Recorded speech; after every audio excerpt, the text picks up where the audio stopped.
ورنہ وہ اقبال نے کہا تھا چمن میں رخت گل شبنم سے تر ہے، سمن ہے سبزہ ہے باد سحر ہے، مگر ہنگامہ ہو سکتا نہیں گرم، یہاں کا لالا بے سوز جگر ہے۔ اللہ امت کو کوئی قیادت صلاح الدین ایوبی جیسی عطا فرما۔ تو بات کر رہا تھا کہ اس کتاب رحمت پر پہلے بھی حملے ہوئے۔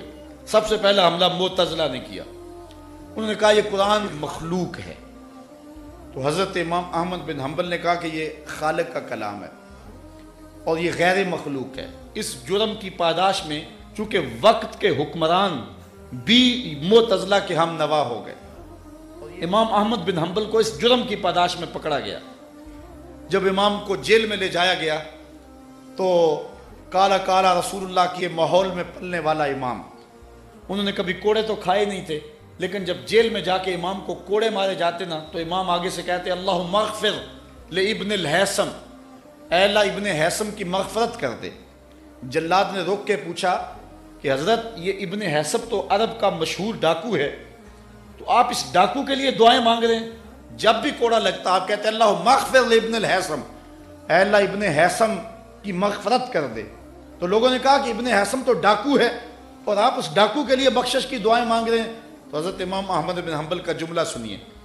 امام احمد بن حنبل فرمانے لگے ہے ڈاکو لیکن بات بڑی پتے کی کر گیا۔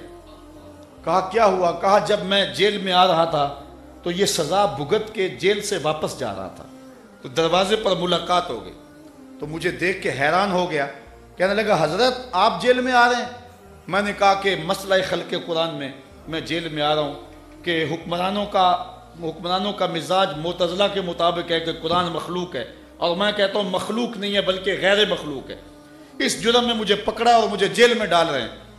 تو ابن الحیثم کہنے لگا کہ میں 100ویں مرتبہ کوڑے کھا کے واپس جا رہا ہوں، ہر بار ڈاکہ کرتا ہوں اور میں اس دھرتی کے اوپر شیطان کا نمائندہ ہوں، 100ویں مرتبہ سزا بھگت کے واپس جا رہا ہوں اور اپنا کام جا کے پھر بھی نہیں چھوڑوں گا۔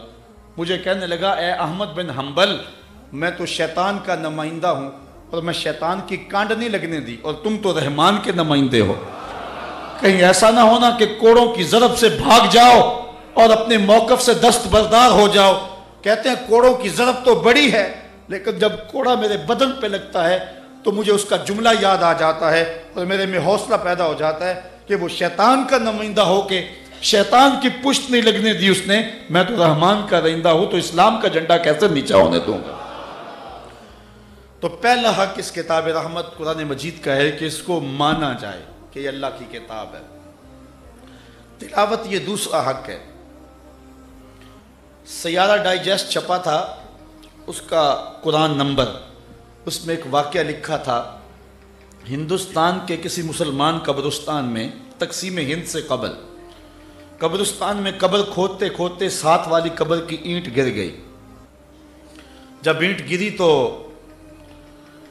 قبر کا جو مدفون تھا اس کا کفن بھی میلا نہیں ہوا تھا بلکہ ایک تازہ پھول اگا ہوا تھا اور گلاب کی مہک پوری لاحد میں تھی اور وہ اس کے نتنوں کے قریب خوشبو دے رہا تھا۔ لوگوں نے اینٹ واپس کر دی، لگا دی، تدفین کر کے اس شخص کی جستجو میں نکلے کہ یہ کون سا شخص ہے، کوئی اللہ کا ولی ہے، کوئی نیک شخص ہے۔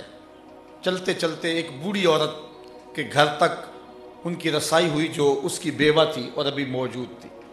جا کر کے پوچھا کہ ہم نے تیرے شوہر کی قبر کے اندر اسے دیکھا ہے کہ اس کا کفن بھی میلا نہیں ہوا اور تازہ گلاب کا پھول جو ہے اس کی قبر میں کھلا ہوا ہے، تو بتانا وہ کون سا نیک عمل کرتی تھی تاکہ ہمیں پتہ چلے۔ تو اس نے کہا کہ مجھے تو کوئی یاد نہیں کہ اس کو خاص نیک عمل تھا، اس کا عام سادہ سا مسلمان تھا، 5 ٹائم نماز پڑھ لیتا تھا، بس کوئی خاص عمل میری نظر میں تو نہیں۔ ہاں یاد آیا قرآن مجید پڑھا ہوا نہیں تھا لیکن قرآن سے پیار بڑا کرتا تھا۔ جب لوگ صبح کے وقت قرآن لے کے بیٹھ جاتے اس کو بڑا دکھ ہوتا کہ میں بوڑھا ہو گیا اور قرآن نہیں پڑھ سکا، تو پھر وہ ایسے کرتا کہ طاق سے قرآن مجید کو نکالتا، اتار کر کے کھولتا اور قرآن کو کھول کر کے ایک ایک سطر پہ انگلی رکھتا اور کہتا کہ یہ بھی اللہ کا کلام ہے، یہ بھی سچ ہے، یہ بھی میرے رب کا کلام ہے، یہ بھی سچ ہے، یہ بھی میرے رب کا فرمان ہے، مجھے نہیں پتا کیا ہے لیکن ہے یہ بھی سچ۔ وہ کہتا ہے اس کو آدھا گھنٹہ 15 منٹ جتنی فرصت ہوتی وہ روزانہ قرآن مجید اتارتا اور ایک ایک سطر پہ انگلی پھیرتا جاتا اور کہتا جاتا یہ بھی حق ہے، یہ بھی سچ ہے، یہ بھی رب کا کلام ہے اور یہ بھی سچ ہے۔ کہا اس کا یہی عمل ہے کہ جو اس کو قبر کے اندر بہتریوں کا ذریعہ بنا۔ یار قرآن مجید کو، اللہ کی کتاب ماننے والے کو یہ اعزاز نصیب ہوتا ہے تو بتائیے کہ جو اس کتاب کی تلاوت صحت لفظی کے ساتھ کرے اس کے درجے کتنے ہوتے ہیں۔ حضور علیہ السلام نے فرمایا جو قرآن پڑھتا ہے لیکن زبان کے اندر لکنت کی وجہ سے اس سے صحیح پڑھا نہیں جاتا اور وہ اٹک اٹک کے پڑھتا ہے، اللہ کے محبوب فرماتے ہیں اللہ اس کو پڑھنے والوں سے دگنا ثواب دیتا ہے، دوہرا ثواب اس کو ہوتا ہے۔ یہ دوسرا حق ہے کہ اس کتاب کی تلاوت کی جائے۔ یہ معمول بنائیں کہ روزانہ کم از کم 2 رکوع ضرور اس کتاب رحمت کی تلاوت کریں۔